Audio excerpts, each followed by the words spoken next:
Qué bueno verles un domingo más, Dios les bendiga.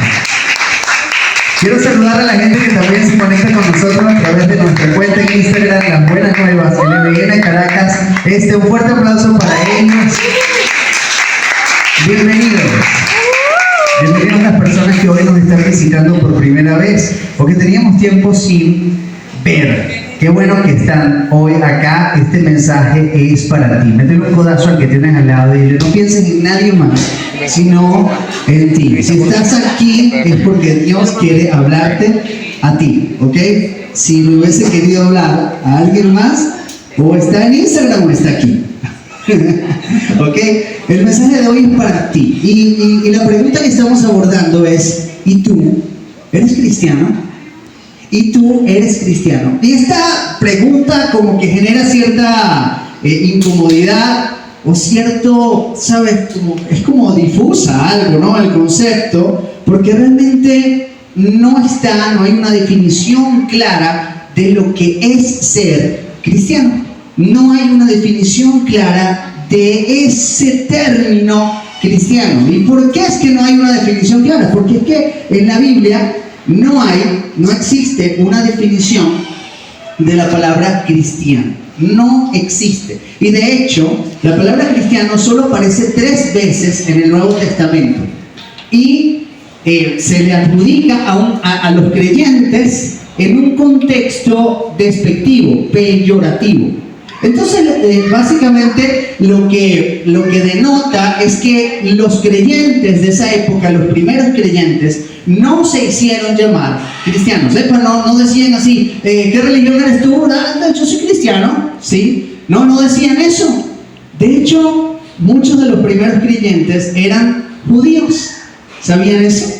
Y si le preguntaran, si viajaras en el tiempo a esa época y le preguntaras: ¿para qué religión eres tú?, a un seguidor de Jesucristo, ¿qué crees que te diría? Judío. Y si te vas fuera del pueblo judío y le preguntas a otra persona: ¿qué seguidor de Jesucristo, qué religión eres tú?, ni sabían. Probablemente ni te responderían, porque no sabían que era eso. Simplemente sabían que seguían a Cristo, sabían que seguían a un líder que dijo que iba a morir, resucitaría al tercer día, y lo hizo. Y con eso les daba vida eterna, vida en abundancia. Y básicamente esto es lo que sí decían de sí mismos. Es una palabra que, en contraste con las 3 veces que aparece cristiano, esta aparece 269 veces en el Nuevo Testamento. Y lo vimos la semana pasada y decíamos que la palabra es discípulo. Discípulo. Ahora, métele un codazo al que tienes al lado. ¿Y tú eres discípulo? Pregúntale. ¿Y tú eres discípulo? Y vemos que cristiano era un término despectivo, era como cristianucho, cristico, ¿sabes? Era despectivo.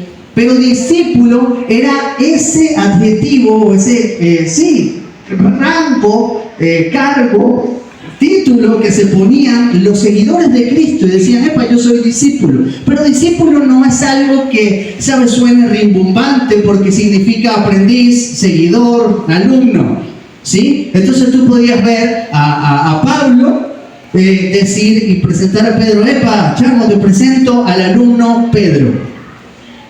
O a Pedro decir: mira, te presento al aprendiz Marcos. ¿Sabes? Era como absurdo. Y la verdad es que como que no nos llena la palabra discípulo. Pero básicamente es ese el mensaje. Necesitamos ser discípulos. Porque lamentablemente, y lo vamos a ver hoy, los problemas del mundo es porque hay demasiados cristianos, pero muy pocos discípulos. Hay muchas personas que abrazan una religión, pero muy pocos que se relacionan y se vinculan personalmente con Dios y le siguen de todo corazón. Ahora, la invitación con esta serie es a que tú seas un discípulo, a que tú seas una discípula de Jesucristo. ¿Cuántos quieren ser discípulos? ¿Sí? Tú eres cristiano y decíamos: ¿Cómo se hace? ¿Cómo es que se distingue el cristiano del discípulo? ¿Cómo es eso, no? Y probablemente esta serie se acabe y salgas y pase un tiempo y te pregunten, ¿y cuál es tu fe? Y tú digas, no, yo soy cristiano. No importa.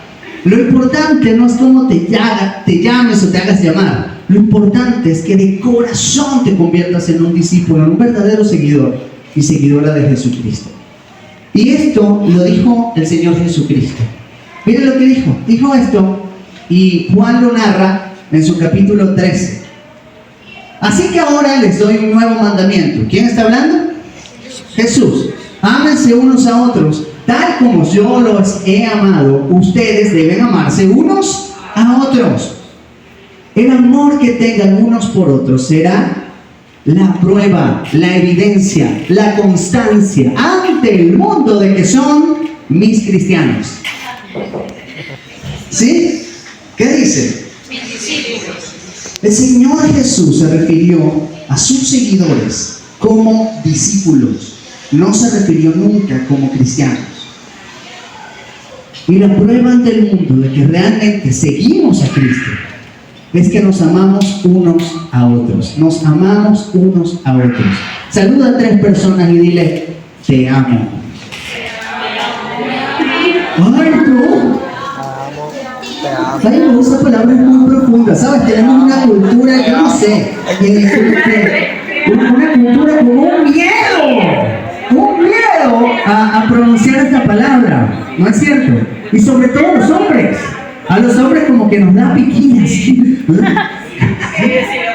¿Ah? Como que nos quita la hombría decir, te amo. Epa, creo que Franco Evita tiene una canción.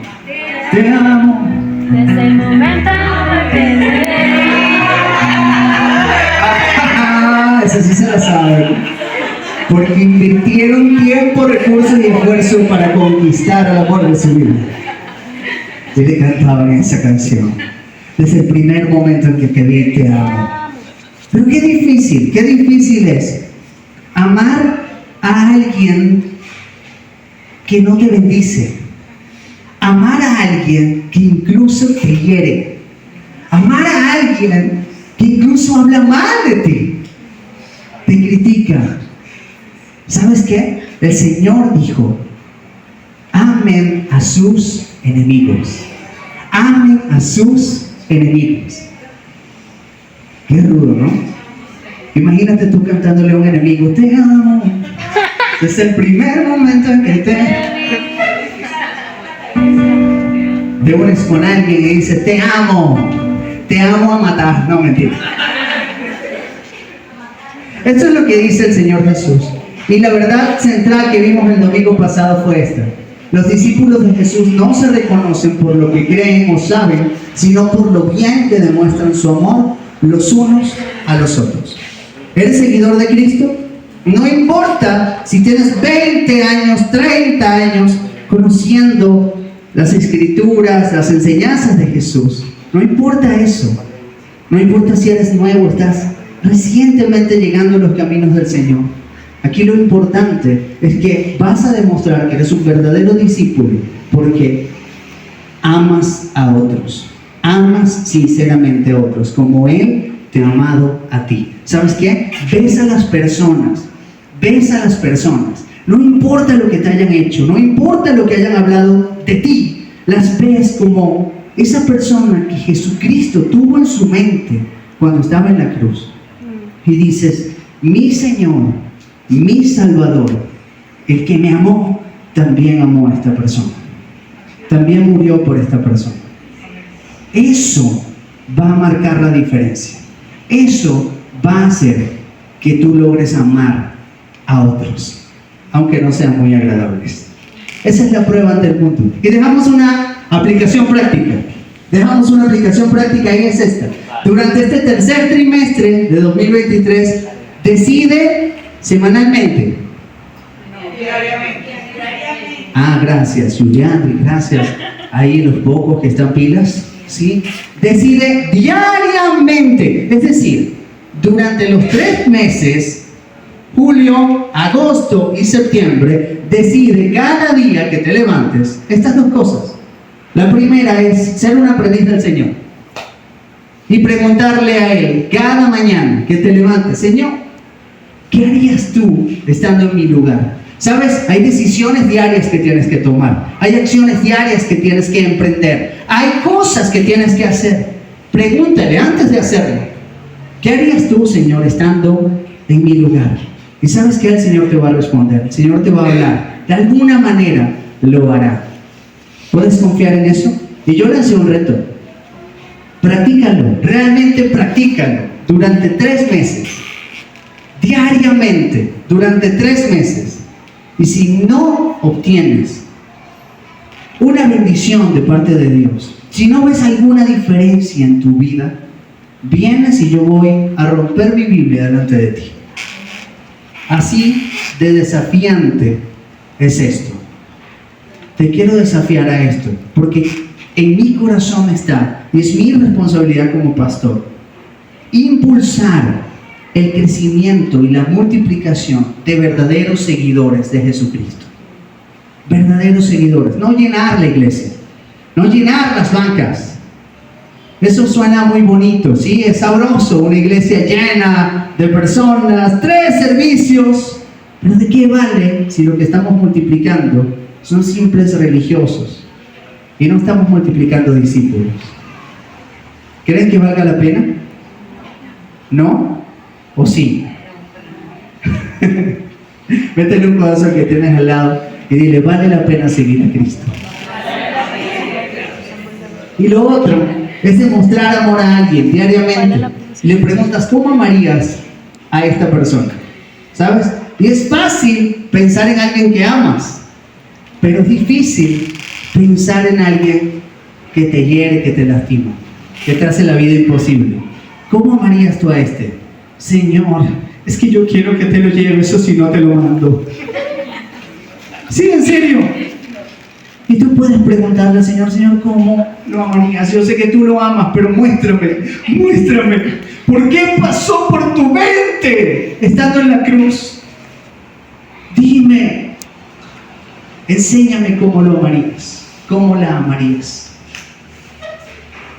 Y yo quiero empezar el mensaje de hoy diciéndote que vas a experimentar cierta controversia y cierta incomodidad. El mensaje de hoy no es para que salgas pero no es para que salgas así. Es para que salgas reflexivo, reflexiva, ¿ok? Y prepárate, porque quiero desafiarte aún más. Si el mensaje anterior te pareció desafiante, hoy quiero desafiarte aún más. ¿Y sabes qué? Se va a ir poniendo cada vez más desafiante hasta que terminemos y cerremos con un broche de oro. ¿Vale? ¿Estás preparado? Sí. ¿Estás preparada? ¿Sí? Denme un grito a los que están preparados. Miren, todos están preparados. Miren, algo nos mandó el Señor Jesús y nos dijo: vayan y hagan cristianos. Discípulos. Hagan y hagan discípulos de todas las naciones. Ok, Señor, ahora entiendo. Vayan y hagan. Fíjense, los discípulos no se consiguen. Ni siquiera se buscan. ¿Qué se hacen? ¿O qué sucede con los discípulos? Se hacen. Vayan y hagan discípulos. Es algo intencional que no puedes dejar al azar. Y este verbo vayan, en el original griego en el que fue escrito, es como traducido a un presente continuo. Los que saben de lengua saben a lo que me estoy refiriendo, ¿no? Presente continuo. Esos verbos que terminan en ando, endo. Dice: yendo por el camino, yendo en la vida, en su transitar por la vida, hagan discípulos. ¿Cuál es el mayor propósito de un seguidor de Cristo? Hacer discípulos. Ahora te pregunto, en tu andar diario, en tu agenda diaria, no importa el tiempo que tengas como seguidor de Cristo, en tu agenda diaria, ¿qué tanto de tu tiempo dedicas a esto que el Señor llamó la gran comisión? ¿Qué tanto? Porque dice, en tu empresa, haz discípulos. En tu trabajo, haz discípulos. En tu escuela, haz discípulos. En tu universidad, haz discípulos. En tu comunidad, haz discípulos. En la panadería, el portugués, haz discípulos. Haz discípulos. En tu andar diario, haz discípulos. Ahora quiero que reflexiones y medites en las últimas 4 semanas, 5 semanas. ¿Qué tanto de tu tiempo has dedicado a ser seguidores de Cristo? No me tienes que responder. Pero es reflexivo. Ahí está, ¿no? El primer desafío. Y tú me dirás, ay, Ricardo, lo que pasa es que yo tengo poquito tiempo. Poquito tiempo. ¿Saben qué? Los primeros seguidores de Cristo se multiplicaron increíblemente rápido porque contaban lo que había sucedido con ellos, lo que habían experimentado ellos. No necesitaban una teología rimbombante. Ay, pastor, es que yo no me sé los términos griego, hebreo, arameo que usted maneja. No importa, no importa. Dios ha transformado tu vida. Cuéntalo. Dios te ha dado el regalo maravilloso de conocerlo, de tener una relación con Él. Cuéntalo. Habla de eso. ¿Me explico? ¿Qué hacen ustedes cuando les dan un regalo súper fino? ¿Qué hacen? ¿Lo esconden? ¿Sí? ¿Qué hacen? Vamos, sean sinceros. Agarran un selfie y se la toman. Miren, el regalo. Si les regalan un suéter, a nosotros nos regalaron unos suéteres. Miren, ya aquellos tienen el regalo que nos dieron, Jesús y Julián. Nos dieron ese regalo de la Cumbre Global de Liderazgo. Y inmediatamente, ¿sabes? Nos lo ponemos. Ay, yo soy miembro del Team Nacional de la Cumbre Global de Liderazgo. ¿Lo ves? Lo muestras, lo quieres contar. ¿Por qué el regalo más maravilloso? Que es el que te une a Dios. Estabas perdido, estábamos perdidos, separados totalmente de Dios. ¿Por qué ese milagro de nacer de nuevo, de volver a reconectarte con Él, no lo contamos con tanta efusividad? ¿Por qué contamos? En estos días escuché y Gustavo Henao, que es nuestro capacitador en oratoria y speaker, esto que él ha llamado speaker en inglés, él decía, oye, nosotros tenemos la verdad y la contamos como una mentira. Y las personas que no conocen a Dios tienen una mentira y la cuentan como una verdad. ¿Qué te parece eso? Vayan y hagan discípulos de todas las naciones. Ella está bautizándolos en el nombre del Padre, del Hijo y del Espíritu Santo. Enseñen a los nuevos discípulos a obedecer algunas de las cosas que les he mandado. Todo. Pero te la puso fácil el Señor, ¿sabes? Te la puso fácil. Él dijo, mira, todo, los profetas y la ley se resumen en 2 cosas. Ama a Dios con todo tu corazón, con toda tu mente, con toda tu alma, con todas tus fuerzas. Y a tu prójimo como yo te he amado a ti. Eso es lo que dice. Entonces, cuando tú enseñas a alguien, cuando tú instruyes a alguien en el amor de Dios y en el amor a otros, el servicio a otros, tú estás haciendo discípulos. ¿Me explico? Esto es el verdadero o la verdadera comisión o gran comisión. Pero algo ocurrió.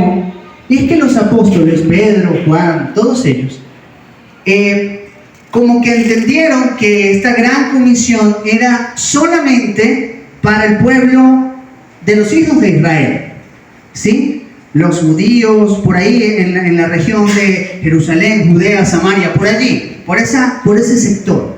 Pero Pablo, cuando conoció y tuvo la experiencia con el Señor, él entendió esa parte, ese énfasis que hizo el Señor, diciendo, vayan y hagan discípulos de todas las naciones. Y básicamente lo que hizo fue, bueno, Pedro, Juan y los demás apóstoles, miren, ustedes están concentrados acá, en esta parte del mapa, en esta región, ¿ok?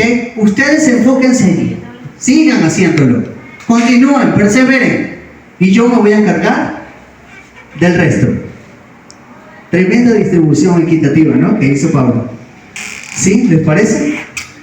Él se encargó, y gracias a su ministerio, tú y yo podemos conocer la buena noticia de Jesús. ¿Qué te parece? Un poquito nada más lo que hizo Pablo.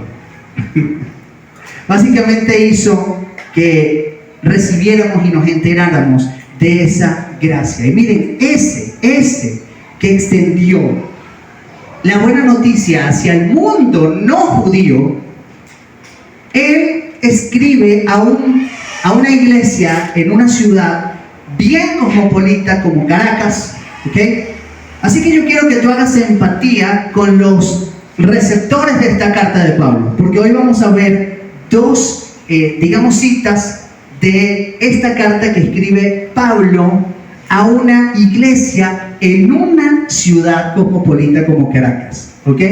¿Estás listo? ¿Estás preparado? ¿Sí? Ahora escucha y trata de visualizar que esta carta te la mandó Pablo a ti. Y no es Primera de Corintios, sino Primera de Caracas. ¿Sí? Primera de Caracas. Y si puedes meterle Primera de los Campitos. Como tú quieras, ¿ok? Él dice esto: a pesar de que soy un hombre libre y sin amo, no sin amor, sin amo, me he hecho esclavo de todos. ¿Cómo es eso, Pablo? ¿Cómo es que te hiciste esclavo de todos si eres un hombre libre y eres un hombre que no tiene algún amo, algún señor que le mande a hacer cosas? Mira, para ti y para mí, no es normal hoy en día que una persona venga y venda a otra persona como esclavo. ¿O sí es normal? ¿Sí? No es normal que, por ejemplo, un hombre trate a una mujer como objeto. Eso no lo vemos como normal. ¿O sí? No es normal. De hecho, hay movimientos y todo que defienden a la mujer, ¿sabes? Pero tampoco es normal lo que están promoviendo, que la mujer está por encima, ¿no? Nada de feminismo. Machismo y feminismo está terrible, ambos. Pero no lo vemos como normal. En esa época sí era normal. En esa época sí era habitual. Era fácil encontrar a un tipo adinerado con otro ser humano al lado, tratándolo como un perro, ¿sabes? Como un objeto, y vendiéndolo al mejor postor, como un esclavo.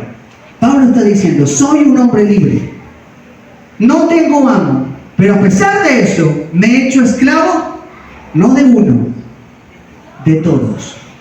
¡Wow! Pablo está frito. Te volviste loco. ¿Cómo es eso? Y lo que sigue diciendo: me he hecho esclavo de todos para llevar a muchos a Cristo. Miren el propósito de Pablo. Y él lo explica. Dice: a los judíos me hice judío, a los griegos me hice griego, a los que andan según la ley me hice según la ley, y a los que andan sin ley me hice como uno de ellos. Yo encontré el terreno común, lo que tenemos en común, lo que tengo en común con cada uno de ellos, a fin de ganarlos para Cristo. Y la pregunta es: cuando tú dices que eres cristiano, y los que no son creyentes o están aquí por primera vez o poco tiempo, o no saben si entregar su vida o no a Cristo, qué bueno que estás aquí escuchando esto, porque así lo ves desde una mirada, desde una perspectiva más amplia, ¿no? Y cuando dices que eres cristiano, entonces te topas con esas personas bebedoras, esas personas que quizás son libres sexualmente, entre comillas libres. Esas personas que dicen groserías por doquier, de cada 5 palabras, 10 son groserías. ¿Conocen personas así? ¿Sí? Ojalá no seas tú. Pero ¿cómo se siente un cristiano? Y cuando digo cristiano me refiero intencionalmente al término que ya he definido. ¿Cómo se siente un cristiano? Dice, ay no, yo no puedo estar en medio de tanto pecado. ¿Sí? ¿No se han topado con personas así? ¿Sí? ¿No se han topado con personas que apenas fallas, agarran la Biblia y te caen a bibliazo? Que la Biblia en 2 Samuel, capítulo 3, versículo 14, dice, ¿se han topado? ¿En algún momento te has comportado así?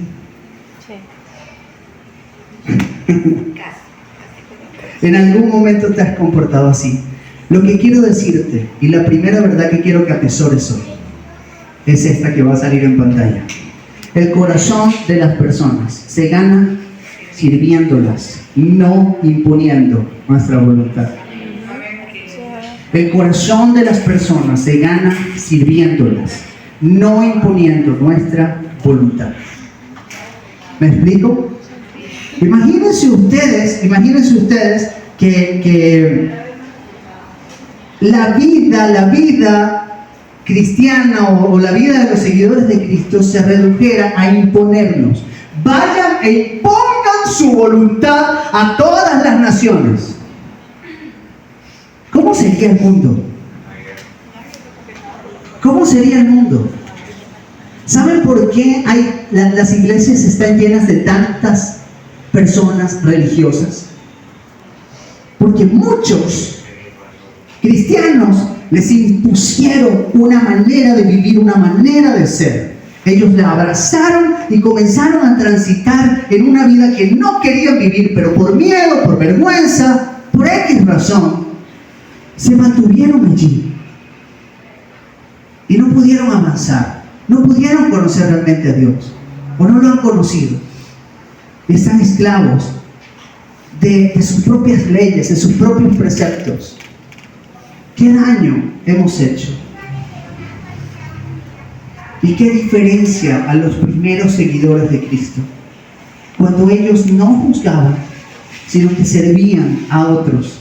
Dicen Hechos que incluso vendían propiedades para ayudar a los que tenían necesidad. Imagínense, ¿cómo sería el mundo si juzgáramos menos y sirviéramos más? ¿Cómo sería nuestra sociedad si abrazáramos este principio de amar en lugar de caer encima, en lugar de atropellar, en lugar de criticar, en lugar de caer a bibliazos? ¿Cómo sería el mundo si en lugar de criticar celebráramos lo bueno? ¿Aló? ¿Como que está fuerte el mensaje? ¿O se están quedando dormidos? ¿Sí? Más o menos ahí, dormidos. ¿Sí? ¿Está fuerte? Ahora, ¿cuál debe ser mi actitud, pastor? ¿Cuál debe ser mi actitud con aquellos que no piensan, actúan como yo? ¿Cuál debe ser mi actitud? Ahora prepárate aún más. Tienes 2 actitudes. Necesitas asumir 2 actitudes basadas en el amor.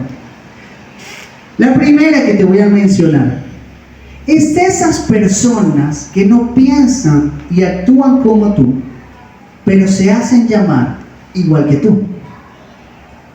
Son esos que se hacen llamar cristianos, pero realmente sus prácticas y pensamientos son totalmente distintos y contrarios a la voluntad de Dios. No sé si me estoy explicando. Son esos que vienen a la iglesia y cantan: te alabaré, a mi vida cantaré. Y el lunes los ves en el trabajo haciendo trampa, engañando, diciendo cualquier cantidad de barbaridades. Me refiero a esos, ¿sí? ¿Cómo los tratas? ¿O cómo necesitas tratarlos? ¿Cuál debe ser tu actitud ante ellos? Miren, 1 Corintios 5, lo van a ver en las lecturas diarias de esta semana, se los voy a mandar varias veces, ¿ok? Pero en pensamientos distintos. Y miren, 1 Corintios 5, les recomiendo que se lean todo el capítulo, porque Pablo aquí habla de una manera magistral de cómo manejar esta situación y cuál debe ser nuestra actitud. En esa misma carta, en la misma carta donde escribió que se hizo esclavo, ¿se acuerdan? Para ganar a otros a Cristo, 4 capítulos antes, habla estas cosas que voy a leer. Y dice, me cuesta creer, primera de Caracas, me cuesta creer lo que me informan acerca de la inmoralidad sexual que hay entre ustedes. ¿Dónde había inmoralidad sexual? ¿Entre qué? ¿Dónde? ¿Dónde? Les voy a hacer la pregunta mejor. ¿Dentro o fuera de la iglesia? Ok. ¿Dónde había inmoralidad sexual?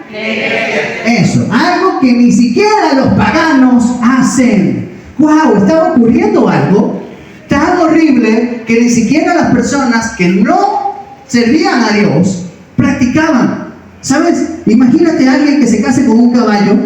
El emperador de esa época estaba casado con un caballo. Sí, eso no es nuevo. Data de esa época. ¿Ok? Imagínate diciendo, oye, eso está muy mal lo que están haciendo. Imagínense. ¿Lo logran ver? Ahora, me dicen que un hombre de su iglesia, ¿de dónde era el hombre? Vive en pecado con su madrastra. ¿Qué estaba haciendo el tipo? Vivía en pecado con su madrastra. Una cosa es pecar, otra cosa es vivir en pecado. ¿Sabes? Todos pecamos diariamente. Todos cometemos errores, todos fallamos. Incluso en nuestro pensamiento podemos ofender a Dios. Pero una cosa es esa y otra cosa es vivir intencionalmente, deliberadamente, en algo que desagrada al Señor. Y alguien dentro de la iglesia de Corinto estaba viviendo en pecado. ¿De dónde era el tipo? De la iglesia. ¿De la iglesia o de fuera de la iglesia? De la iglesia. Ok. Y dice, ustedes están muy orgullosos de sí mismos, en cambio, deberían estar llorando de dolor y vergüenza y echar a ese hombre de la congregación. Wow. ¿En serio, Pablo? ¡Qué drástico! ¡Qué horrible! No creo que eso sea amar. Y miren, los corintios estaban sintiendo orgullosos de que amaban, de que tenían misericordia, de que aceptaban a todos. ¿Me explico? De que amaban. Se sentían orgullosos de eso. Y Pablo les dice, ustedes están muy orgullosos, pero lo que deberían estar es llorando de dolor y de vergüenza. Y votar a ese tipo de la iglesia. Votarlo. Miren, nosotros vivimos, Karen y yo, y varios de los líderes que están acá, vivimos esto se llama excomunión, ¿saben? Es sacar a alguien de una congregación. Y nos vimos en medio de una situación tan grave, moralmente tan grave, que tuvimos que echar fuera a alguien de nuestra iglesia. Eso fue muy doloroso, porque fue un muchacho que había caminado con Karen y conmigo durante 10 años. ¿Saben lo que es eso? 10 años al lado de Karen y de mí. Y yo en lo particular me invertí en ese muchacho, en oración, en recursos, en tiempo, en consejos, en capacitación. Caminamos juntos, lloramos juntos, celebramos juntos. Le dije un alfa incluso. Y él nos salió con esto, una falla moral tan grave, que el pastor Álvaro se enteró un viernes y se vino. Y el domingo estaba acá y le dijo, mira, te hemos brindado tantos ambientes de gracia, tantos ambientes donde podías contar tu lucha, tantos ambientes donde podías expresar esto que llevabas dentro, y no te íbamos a juzgar, sino que íbamos a comenzar un trabajo de restauración, pero no nos aprovechaste y fuiste descubierto en una inmoralidad tan grave que ahora no podemos hacer nada por ti, tienes que irte. ¿Saben cómo me sentí? Tenía una lucha de emociones, porque el pecado tenía que ver con ofender a mi esposa. Entonces yo le quería arrancar la cabeza, pero al mismo tiempo quería, ¿sabes?, sanarlo. Fue muy doloroso. Y yo no creo que Pablo esté diciendo esto, ¿sabes?, indolentemente. Porque él dice, deberían estar llorando, ¿de qué? De dolor. De dolor y vergüenza. Y echar a ese hombre de la congregación. Y sigue diciendo, aunque no estoy con ustedes en persona, sí lo estoy en el espíritu, y como si estuviera ahí, ya emití mi juicio sobre ese hombre. Pablo, no juzgues para que no seas juzgado. A ver, dígamelo.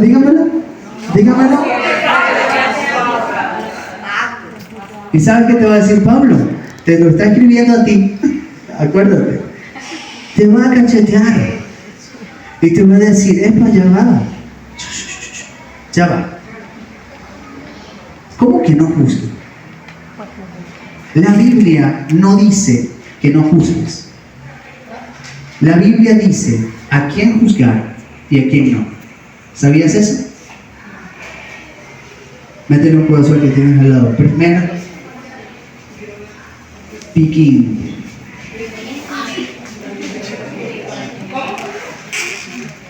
¿Te lo repito? Sí. La Biblia no dice que no juzgues. La Biblia dice a quién juzgar y a quién no.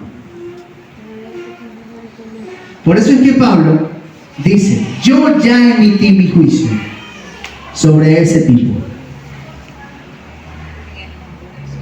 ¿Cómo lo ves? A ver, cristianos, ¿cómo lo ven? Ay, Pablo, estás juzgando.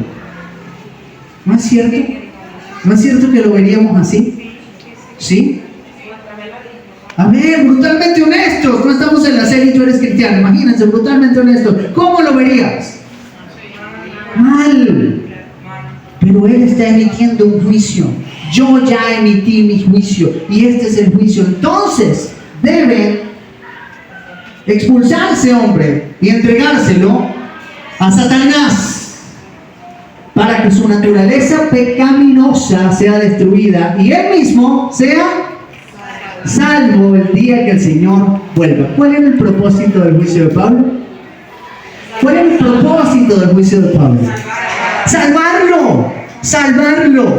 Miren, muchas veces por querer rescatar a alguien, por querer salvar a alguien de un proceso, de un pecado, de algo que esté haciendo mal, muchas veces interferimos en el trato de Dios con esa persona. ¿Sabían? Es necesario en algunos momentos dejar que la persona ayude del bulto. ¿Y saben qué? Pablo estaba preso en su casa por cárcel, y tenía un custodio allí, alguien que lo vigilaba día y noche. Estaba vigilando. Pablo se movía y el tipo ahí atrás de él. ¿Saben lo que está diciendo Pablo acá? Miren, así como yo estoy en casa por cárcel y tengo un custodio, así yo quiero que el hombre no lleve la paliza adentro de la iglesia, que no la lleve. Sáquenlo de la iglesia y que allá afuera el custodio sea Satanás mismo, ¿Para qué? Para que lleve del culto, para que experimente las consecuencias negativas de su inmoralidad, de su pecado, y luego, cuando vea que esa manera de vivir no funciona, entonces se dé cuenta, regrese, y cuando regrese, entonces ustedes están con los brazos abiertos, bienvenido de nuevo a casa, porque el Señor te ha restaurado.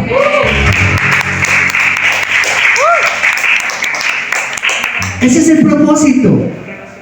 Pero muchas veces queremos evitarle un dolor a la gente. ¿Sí? Muchas veces queremos, ay, pobrecito.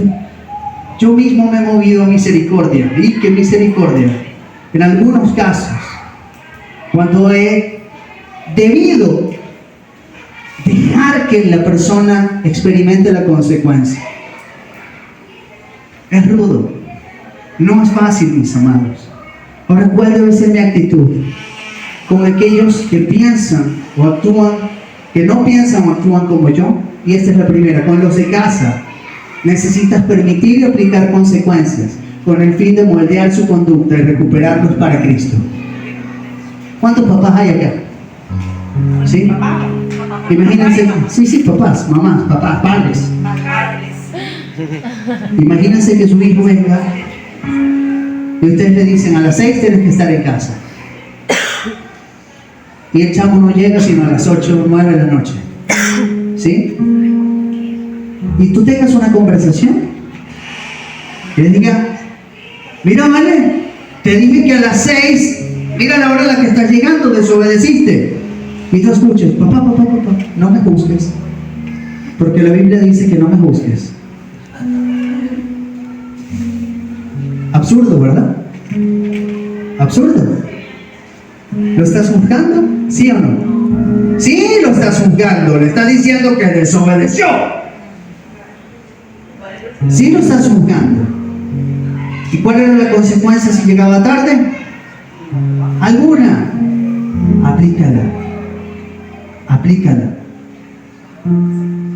Con los de casa necesitamos permitir y aplicar consecuencias con el fin de moldear la conducta y recuperarlos para Cristo. Ese siempre debe ser nuestro motivo. ¿Sí? Esposos, esposas que están acá, ¿cómo abordarían una infidelidad? ¡Me fuiste infiel! No me juzgues. ¿Te lo imaginas? Necesitas permitir y aplicar consecuencias. Permitir y aplicar consecuencias. ¿Para qué? ¿Cuál es el propósito último? Recuperarlos para Cristo. Recuperarlos para Cristo. Voy a avanzar. Ahora, sigue diciendo Pablo: cuando les escribí anteriormente, y por cierto, miren, esta es la primera carta de los Corintios, y ahí dice: cuando les escribí anteriormente. Y si esta es la primera, ¿cuál fue la otra? Nuestra primera carta de los Corintios, en realidad, probablemente sea la segunda. La primera se perdió. Sí, se perdieron 2 cartas de los Corintios. No sé quién las votó, pero se perdieron. ¿Ok? Y aquí les está escribiendo: cuando les escribí anteriormente, les dije que no se relacionaran con personas que se entregan al pecado sexual. Pero no me refería ¿a quién? Tómalo, cristiano.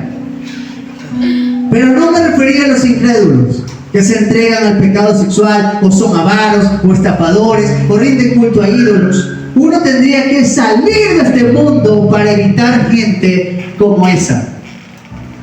¿Estás viendo? El Señor dijo: ustedes están en el mundo, no son del mundo, pero están allí en el mundo. ¿Y saben qué vas a tener? Vas a tener aflicción, pero confía, porque yo he vencido al mundo. Eso te dice el Señor. No te va a librar de las personas que son pecadoras. Y tú dices: ay, mundano, sucio, cochino. Yo sé que eso no pasa aquí, pero te lo digo por si acaso. ¿Sí? Mira, a veces me ha tocado hablar con personas y tolerar groserías. ¿Saben? Cuando yo conocí al Señor, a mis 17 años, ya para 18, yo de cada 10 palabras, sin exagerarles, decía como 8 groserías. Y desarrollé la capacidad de mimetizarme. ¿Saben qué es eso? Imitaba y me ponía como un camaleón. En un ambiente donde no se decían groserías, podía decir 10 palabras buenas. Pero en un ambiente donde me soltaban y daban las riendas, horrible. Y cuando yo conocí al Señor, el Señor me sanó de la noche a la mañana. Pregúntenme cómo, no sé, pero me sanó. No dije más groserías. De hecho, yo ahorita, como pastor, estoy como que metiendo malas palabras intencionalmente a mi vocabulario para no creerme tan santo. Sí, para decirme, eres humano, Ricardo, tú fallas. Pero en ese momento el Señor me sanó. Y ¿saben? Yo entiendo a los hombres que luchan con esto, con decir groserías. Entiendo esto. Y ¿sabes? En el control de la ira, ahí llueven groserías.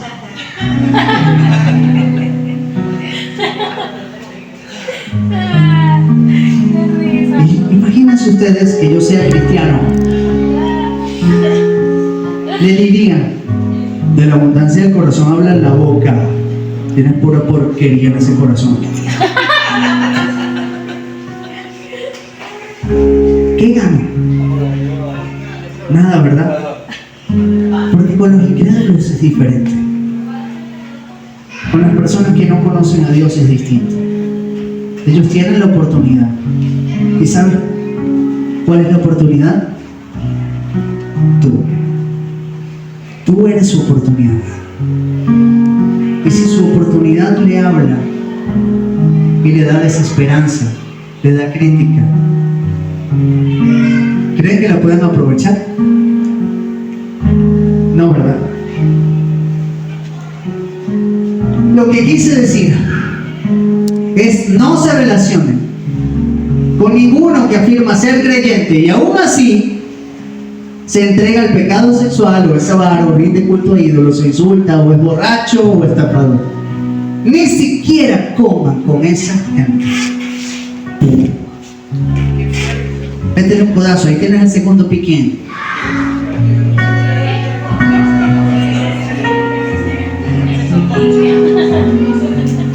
¿Qué tal? ¿Había leído esto? Ay, no, pastor, ese libro está en la Biblia. Sí, es 1 Corintios 5, está ahí está, siempre ha estado. La tienes en tu celular y siempre ha estado.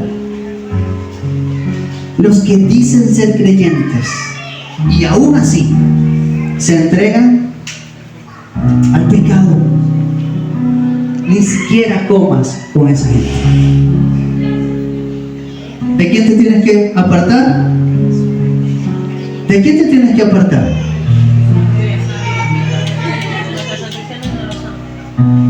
De los que vienen cada domingo alabando a Dios y se comportan liberalmente. ¿Lo ves? Y me encanta porque la iglesia de Corinto era más o menos como de 50 personas. Era chiquita. Se parece mucho a nosotros.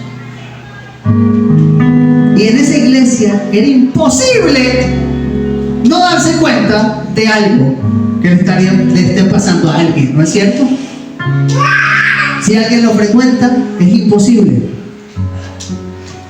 Y por eso es que Pablo está diciendo acá: ni siquiera coman con esa gente. Ahora el punto es este: No es mi deber juzgar a los de afuera. ¿Me pueden repetir conmigo? No es mi deber juzgar a los de afuera. Pero sí es responsabilidad de ustedes juzgar a los que son de la iglesia y están. ¿Cuál es su responsabilidad? ¿Cuál es su responsabilidad? Juzgar. ¿De dónde sacaste que no juzgaras? ¿Lo está viendo? Juzgamos conductas, juzgamos comportamientos dentro de casa. Y por eso es que en esta cultura, familia, iglesia, promovemos los grupos pequeños para que tú puedas abrir tu corazón y seas procesado allí, ¿ok? Porque en un grupo pequeño, si tú estás mal, te lo van a decir, ¿sabes? Te lo van a decir. Pero entonces tú en el grupo pequeño, cuando sientes ese pellizco ahí, brincas y dices: mi vida no se metan. Sí. Pero ¿sabes qué? Estás fregado. Estás fregado. Y te voy a decir por qué. Cuando tú te machucas el dedo meñique,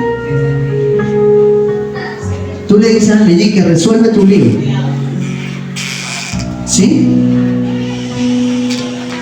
Imagínate tú el dedo chiquito del pie cuando te lo golpeas. ¿Qué haces? ¿Qué haces? Mira, yo creo que esa electricidad la sientes en todo tu cuerpo. Y empiezas a... Sí, ¿no es cierto? Empiezas a hacer eso. Significa que tú eres parte del cuerpo de Cristo. Lo que a ti te hace feliz, a nosotros nos hace feliz. Lo que a ti te duele, a nosotros nos duele. Lo que a ti te impulsa, a nosotros nos impulsa. Y lo que a ti te hace caer, a nosotros nos hace caer. Lo que te hace estar mal, a nosotros nos hace estar mal. Eres parte, y por eso sencillamente olvídate de no te metas en mi vida. Olvídate. Yo pensé que te ibas a animar.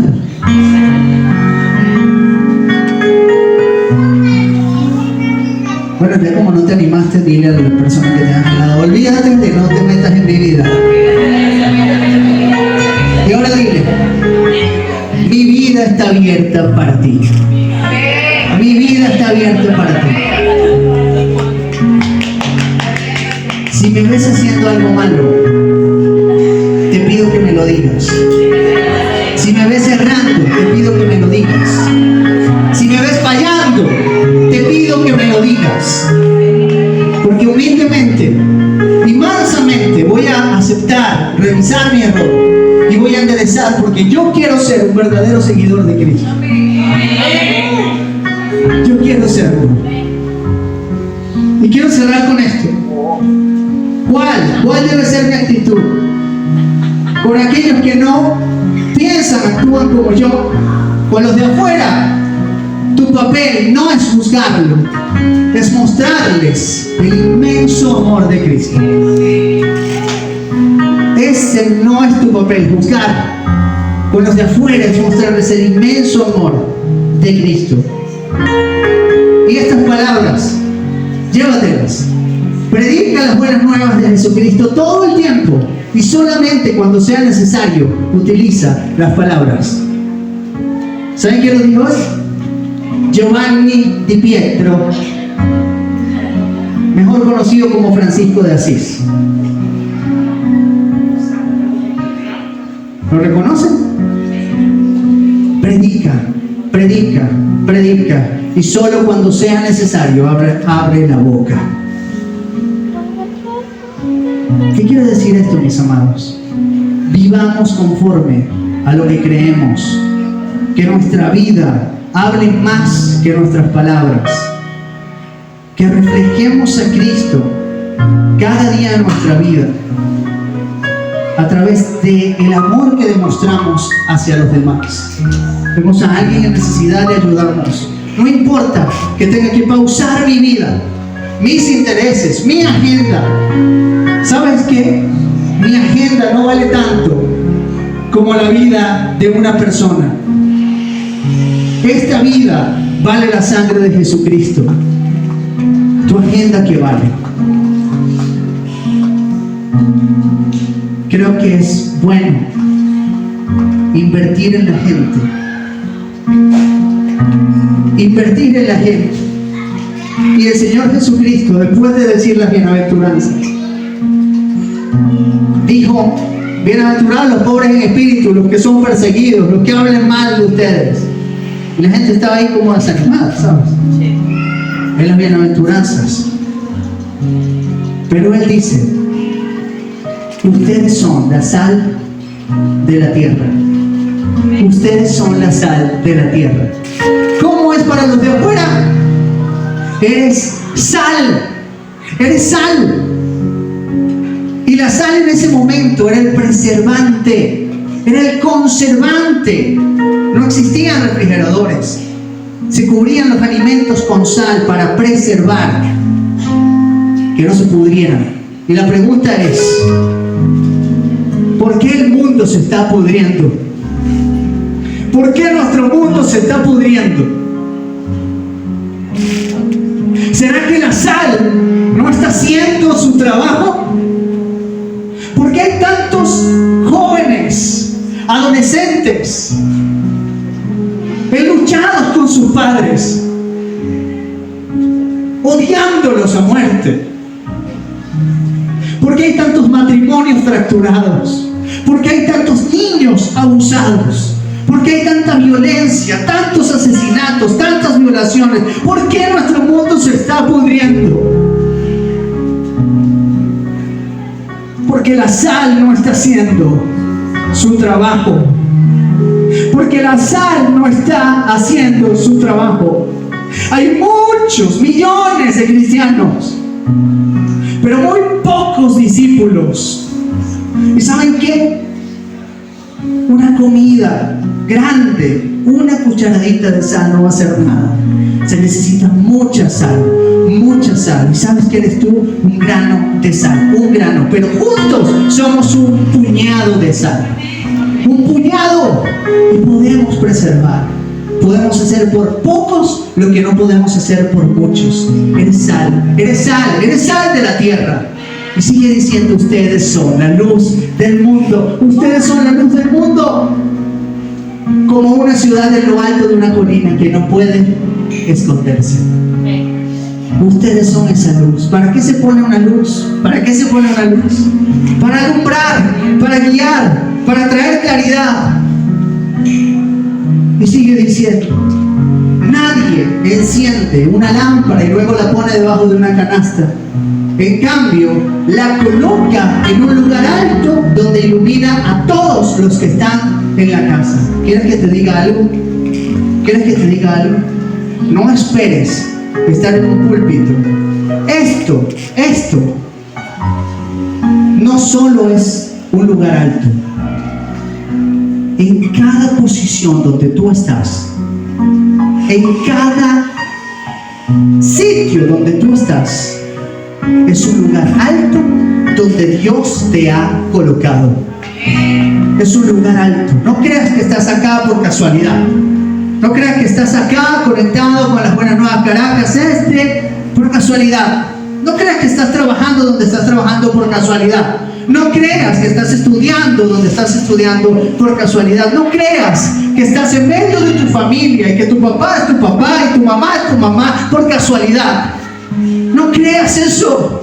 Dios te ha colocado allí. Y como te dije al principio, si estás en este lugar, esta palabra es para ti. Es para ti. Dios te ha colocado en el lugar alto para que ilumines a todos los que están en la casa. La oportunidad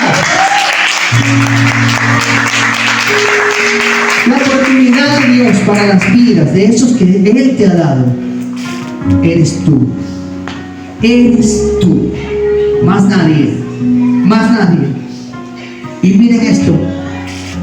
Dejen que sus buenas acciones brillen. De la misma manera como esa luz es colocada en el lugar alto. Ahora dejen que sus buenas acciones brillen a la vista de todos, para que todos alaben a su Padre Celestial. ¿Cuál es el fin último? ¿Cuál es el fin último? Que todos glorifiquen a Dios. ¿Saben qué? Mi oración es que nos podamos ver, que seamos transformados por Dios, por su Espíritu Santo, llenos de su Espíritu Santo, de tal manera que cuando tú te conduzcas por la vida, cuando estemos caminando por la vida, las personas se sientan atraídas a ti y te pregunten: Leonardo, ¿cómo haces para tener un matrimonio saludable? Yo quiero tener un matrimonio saludable como el tuyo. ¿Cómo haces para tener un trabajo estable y ser honesto, una empresa y no caer en corrupción y que te vaya bien? Yo quiero hacerlo. Lo he intentado por años y no puedo. Tengo que pagar el soborno siempre. De hecho, hasta está en mi estructura de costo el soborno. ¿Cómo tú haces? La respuesta que tú y yo y todos vamos a tener: seguimos a un Cristo vivo.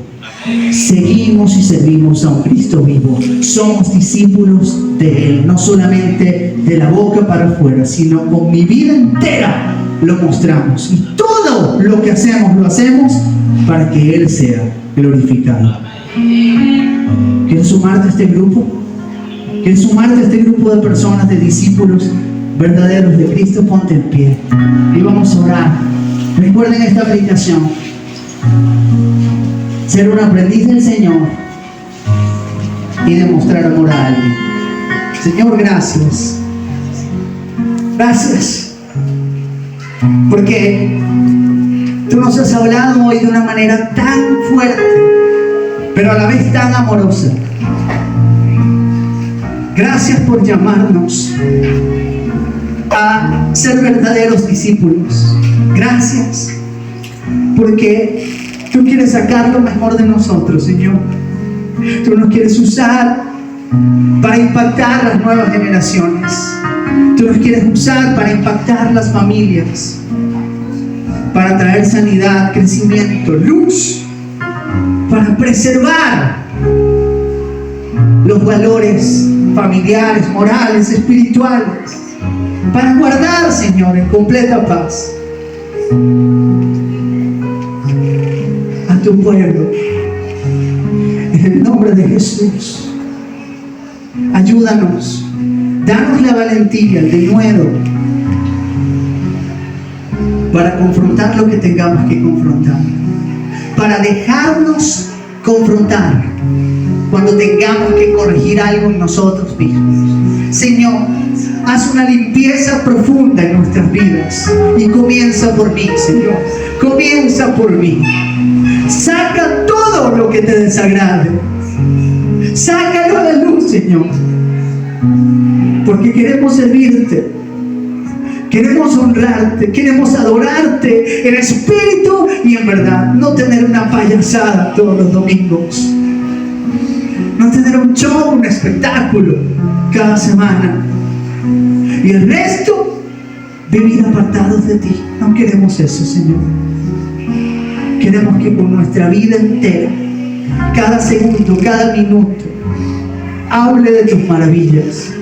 Que nuestras acciones brillen a la vista de todos, para que todos te alaben tu nombre y te glorifiquen. Tú eres bueno, Señor. En el nombre de Jesús. Amén.